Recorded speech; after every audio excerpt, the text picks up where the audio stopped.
Absolutely love you all, and thank you so much for coming in to see the players that I'm definitely locked into starting with in 2025 heading into round one. And we are 16 days and 23 hours away when I've made this video.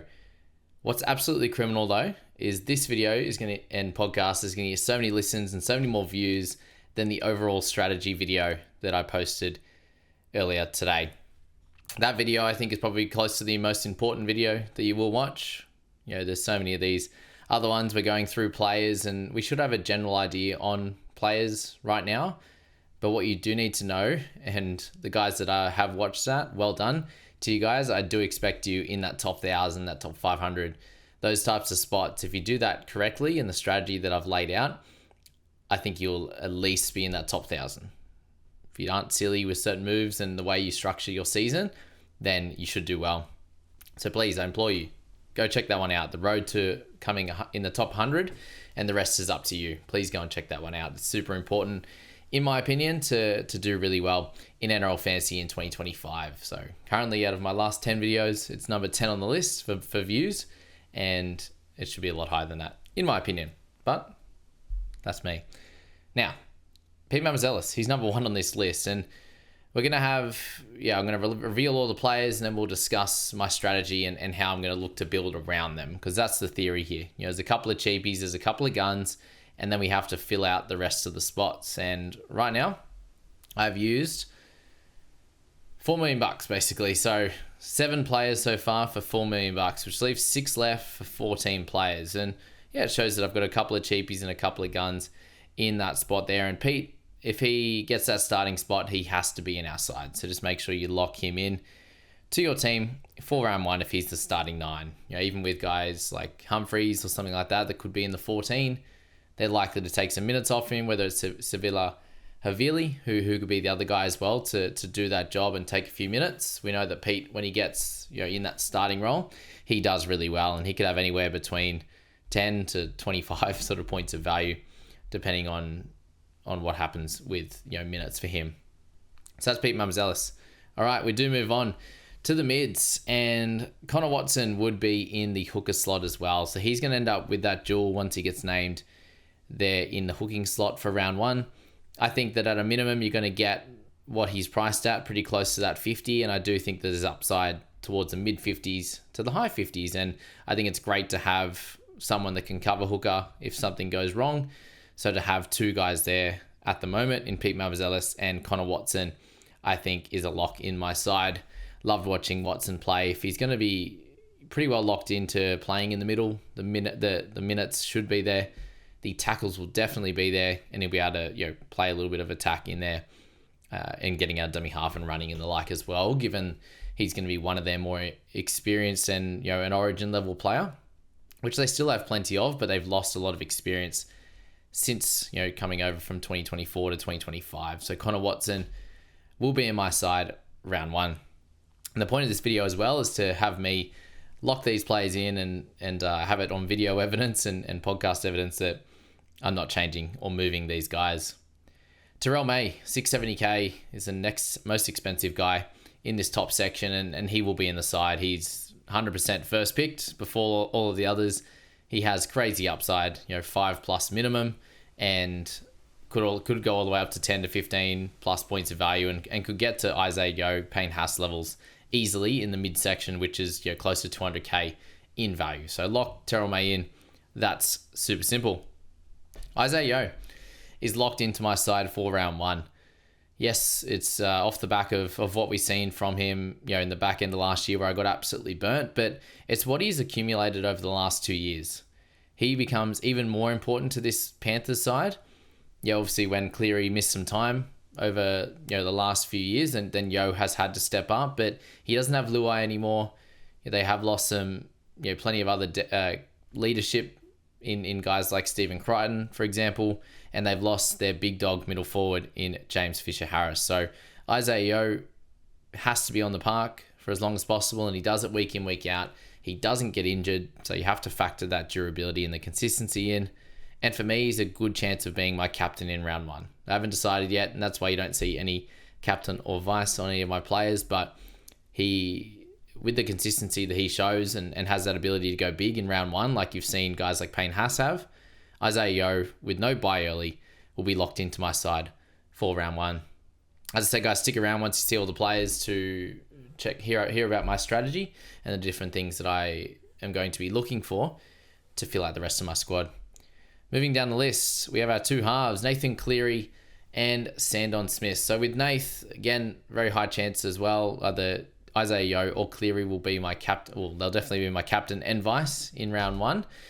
At Vegas, it's just going to depend on if I want to go a little bit safer or I want to go a little bit more risky with Cleary, given he hasn't scored very well in the opening couple of rounds for the past 2 years. Before that, he did well in 2022 and 2021, obviously, but the last two, he's been plagued most by some injury and the like, and that's the big reason why I have Yeo in with Cleary, is that with Cleary's injury history over the last 2 years, I want someone to be locked and loaded as my captain, either when Cleary's there or when he's not there. I've got that set up. And you could also make the argument for Terrell May to be a pretty solid captain, yeah, but we don't know that. And I think that there will be people who captain him in round one and he has an absolute blinder. I'm definitely, pushing that narrative for sure. Expecting some good minutes, sort of 50 plus minutes. He should be able to score, somewhere near that 60 mark, but has upside if he goes for longer minutes for sure. So Cleary's the upside guy. He's going to be next to a Talangi, a Jack Cole, something like that. He's going to kick majority of the meters, if not all of them. 95%, something like that could be on the cards for sure with those two guys. And the main worry is obviously him coming back from the off-season surgery on his shoulder, and we may not see him in a trial or a scrimmage, so there's some worries about that. But he also has come back into final series injured or carrying the shoulder or whatever he's done, and he's come out and played really well. So I don't have too much of a fuss on Cleary. He was $1 million last year, and we have to slot him into our sides. You had guys like Cleary and Hines at $1 million last year, and people fit both of them into their sides. We also have $300K extra buying power this year. So that's where guys like Yeo and Cleary, I just feel like you just have to slot those two guys in. One has the ridiculous durability and consistency and is, second best scorer in the game, or best scorer in the game last year. Cleary's priced higher due to his injury games and has potential for higher upside for sure. And we've seen it in previous years. So having those two guys, I think you can fit in comfortably enough. Obviously, you can't get... If you're going for a Yeo, instead of going down a bit cheaper in the 100, 150K drop down with, Barnett and Hopgood and these types of guys, you can fit some more, another player in a different position. But I think it's just going to have to depend on how things look with the cash cow situation and the mid-range situation. If that's all pretty good, then I think you can easily slot someone like Yeo in at that price point. If things aren't so good on that front, then it may be a little bit more difficult to fit Isaiah Yeo in. And then finish things off with Isaiah Yongi, $350K. If he gets to start at fullback, he's just going to have to be in our sides. There's no ifs or buts about it, I don't think.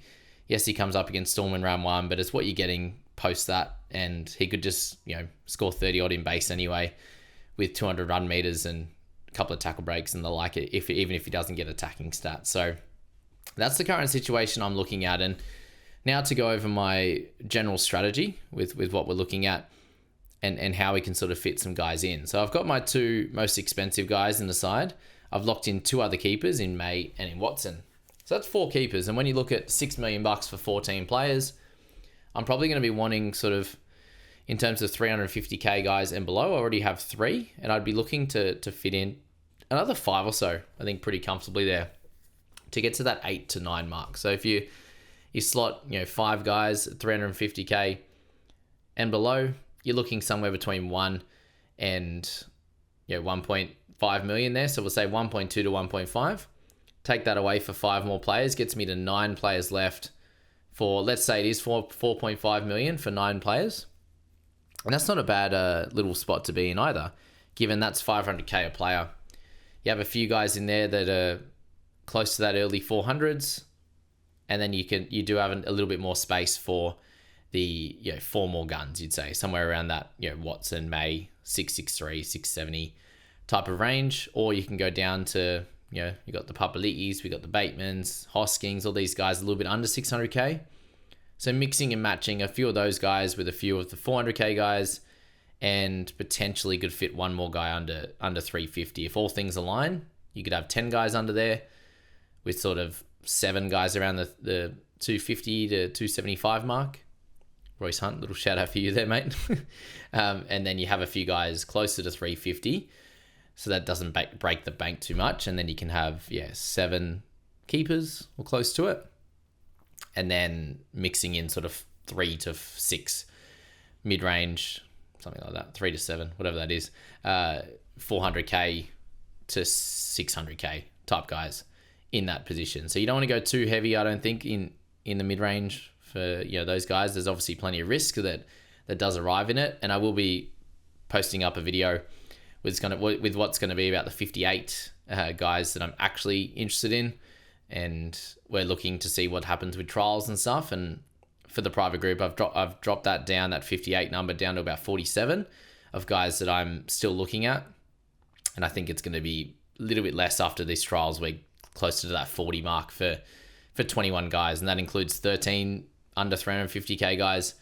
It includes 7 guys I think that are decent amount of value, 7 in sort of potential guys that can go into keeper status, a bunch of guns that we're looking at, and guys that I think if they get the role can be sort of 10 points plus, mixing it between that. And if you are keen to see that, that's just been posted in the private group just before I did this video. And this is where I locked in the 7 guys that I won't be moving out of my side either, unless something drastic happens with injury or whatever over the next couple of weeks there. So with that strategy, I think that sets you up pretty well. The reason I'm setting myself up with something like this is to put myself in a position where I've got some safety in guys like Yo, May, Watson, and Cleary. Cleary obviously has sort of the injury worries. We know Watson can have that as well, but they have some nice upside and good positional coverage. Mids are then pretty well covered, and there's going to be the odd cheaper guy, potential for one more gun to be in there. We have, center and edge dual guys, Lucas, Fermor, all these things you can do. I'm really keen on guys like Preston, as you can tell. We've got IPAP, Bateman. There's plenty of guys that can cover mid and edge, for sure. Guys like Jack Bird, that if they happen to get the role that we want, they could slot into that center and the edge spot. Do you want to slot in another wing fullback gun, or are you going cheaper in that position? And then we're selecting the cheapies that kind of set up and work out pretty well for us in the first sort of 5 rounds. That's all we can kind of hope for with cheapies, is that first 5 rounds, and then we can make some decisions following on from that point there. So we'll keep this one short and simple today, guys. 7 players that I'm locked into my side. JBFA Jamie, if you are interested in repping the JBFA tag, that'd be really cool. If you want to do that, let me know in the comments. I'd really appreciate that. That'd be cool. So I'm doing that. JBFA Jamie will be my team name this year. If you do want to follow along and search me up on footystatistics.com, that'll be the best way to do it. And obviously, joining the private group is the best way to do that as well. We've got prizes if you want to come up against me in the overall and the head-to-heads leagues there. We've got all those, all the top 10 analysis, all the good stuff that I've done in the preseason is all in there in the description. So go check that out. And please do subscribe and follow on YouTube and podcasts. And I do really appreciate this preseason. It's been so much fun so far. And just over 2 weeks out from round 1 in Vegas is good fun. And no, I won't be in Vegas, but I'll be watching intently and then looking forward to the team list the following week. So we've got the 2-prong round 1 attack, and we'll speak about all of the strategy stuff for overall and head-to-head in that video that I posted this morning. So go and check that out. Thanks so much for being here for this one, and look out for that video where I bring down the amount of numbers of players that we are looking at down into that mid-50s. Thanks for that, and we'll see you in the next one.